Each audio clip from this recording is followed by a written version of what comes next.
Hello बच्चों।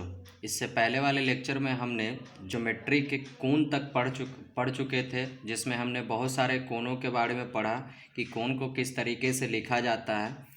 अब इस वीडियो में हम डिफरेंट टाइप के शेप को देखेंगे, जिसमें हम ये पता करेंगे कि उसके एंगल को कैसे लिखा जाता है।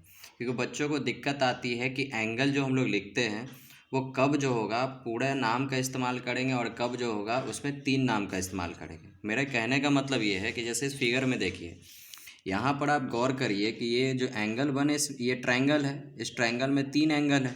अब इस एंगल की हम बात करें तो ये बना कैसे है, तो एंगल का शेप तो कुछ इस टाइप से होता है लगभग ज़्यादातर।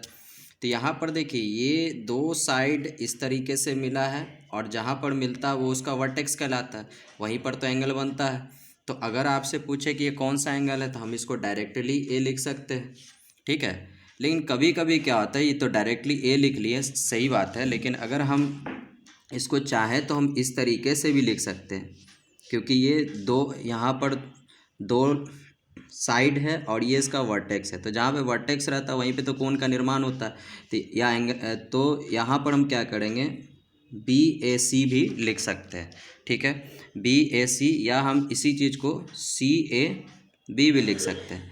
अब देखिए दोनों में हम कहाँ पर ये चीज़ का इस्तेमाल करेंगे, कहाँ पर ये का इस्तेमाल करेंगे, इसमें थोड़ा कन्फ्यूजन होता है कि इसको कहाँ पे लिखा जाता है, इसको कहाँ पे लिखा जाता है। अभी हमने बताया कि देखिए जहाँ पर दो लाइन मिलेगा वहीं पर क्या होता है, वर्टेक्स की सहायता से एंगल का निर्माण होता है। तो जहाँ पर सिर्फ दो लाइन मिले और वहाँ पर सिर्फ एक वर्टेक्स रहे, ठीक है, और वहाँ उस जगह से कहीं और नहीं जाए, तो वहाँ पर हम सिर्फ एक नाम का इस्तेमाल करते हैं। जैसे ये देखिए यहाँ पर ये लाइन है और यहाँ से ये लाइन है, बस यहीं पर ये वर्टेक्स है। ये लाइन कहीं ऐसे ऊपर नहीं गया है, ये लाइन कहीं इस तरीके से नहीं गया, ये सिर्फ यहीं का है, इसलिए डायरेक्ट हम क्या करेंगे, सिंगल नाम का इस्तेमाल करेंगे। जैसे यहाँ देखिए इसके हिसाब से ये क्या है, बी की अगर बात करें तो ये ए बी, और ये क्या है सी बी, कहाँ पे मिला है, बी पे मिला है, तो हम इसको डायरेक्ट बी भी लिख सकते हैं। यहाँ पर भी ठीक उसी प्रकार से इस ये वाले पार्ट को आप देखिए, इसको डायरेक्ट हम क्या लिख सकते हैं, सी भी लिख सकते हैं ना, ठीक है। तो इस प्रकार से हमने जो लिखा एंगल ए बी सी, इसमें डायरेक्टली हम ए भी लिख सकते हैं, डायरेक्टली बी लिख सकते हैं, डायरेक्टली सी भी लिख सकते हैं। लेकिन देखिए ये लिखना तो सही है, लेकिन अगर आप तीन नाम का इस्तेमाल करते, तीन नाम कहने का मतलब है कि अगर हम वर्टेक्स को बीच में रख के और उसके दो साइड को भी लिखें तो ये कभी भी गड़बड़ नहीं हो सकता। कभी भी इस एंगल को जब आप लिखिएगा तो ये गड़बड़ वाली स्थिति नहीं होगी, यानी कहने का मतलब कन्फ्यूजन नहीं रहेगा कि आप ये लिखो कि ये लिखो। तो मेरा सजेशन ये है कि हमेशा क्या करना चाहिए, तीन नाम यानी कि जिसमें वर्टेक्स बीच में रहता है, जहाँ पे एंगल बनता है, उसी को लिखना चाहिए। आइए कैसे लिखेंगे, जैसे ए है तो हम अभी बताएं कि ए को कैसे लिखना है। ए एंगल ए पर बना, एंगल ए को इंडिकेट किए अभी, इसको हम ऐसे लिखेंगे बी ए सी, ठीक है। या हम ऐसे भी लिख सकते हैं, सी ए बी भी लिख सकते हैं, सी ए बी भी लिख सकते हैं, ठीक है। तो जिस एंगल को दिखाना हो तो उसको बीच में रखते हैं, बाकी दो को अगल बगल में, ठीक है। ये पिछले वीडियो में बताए थे।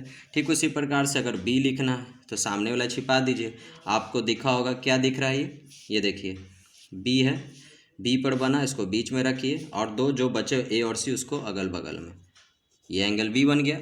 सी को दिखाइए तो सी कहाँ पर है, यहाँ पर है, ठीक है। सी को बीच में रखिए, बाकी दो बचा हुआ जो है उसको अगल बगल में।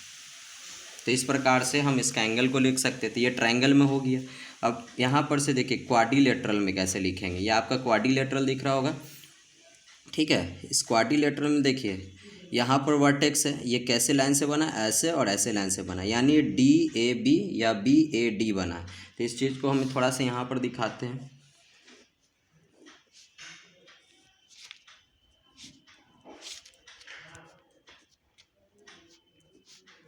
ठीक है।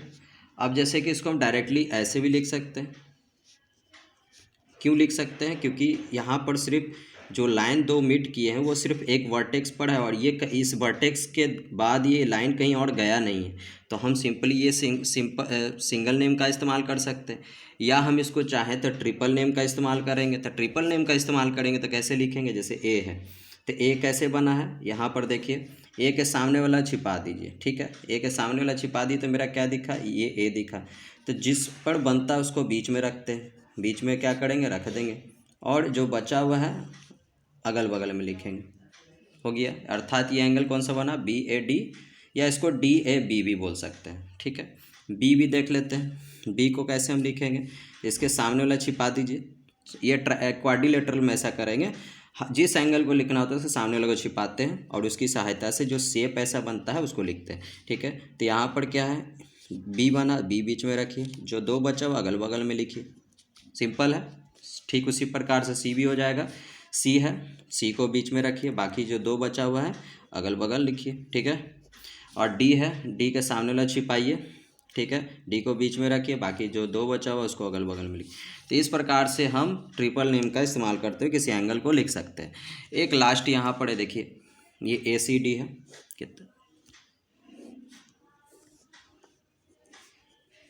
ABC, और ये D है।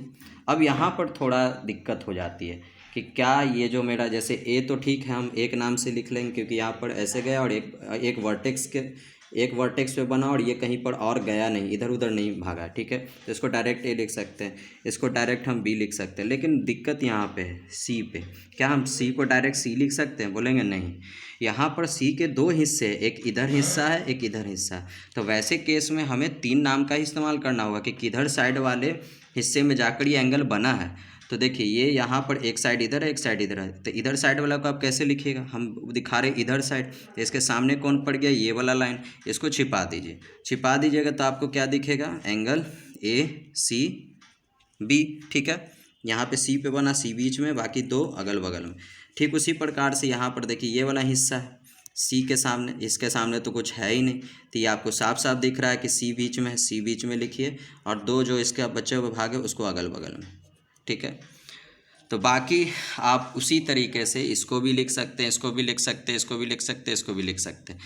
तो ये आई होप आपको समझ में आ गया होगा कि जो एक सिंगल नेम होता है या ट्रिपल नेम होता है, दोनों में डिफरेंस क्या है, और सिंगल नेम का इस्तेमाल कब करेंगे, ट्रिपल नेम का इस्तेमाल करेंगे, कौन सबसे ज़्यादा अच्छा माना जाता है। तो मेरे हिसाब से ट्रिपल नेम ज़्यादा अच्छा माना जाता है, उसमें कभी गड़बड़ नहीं होता।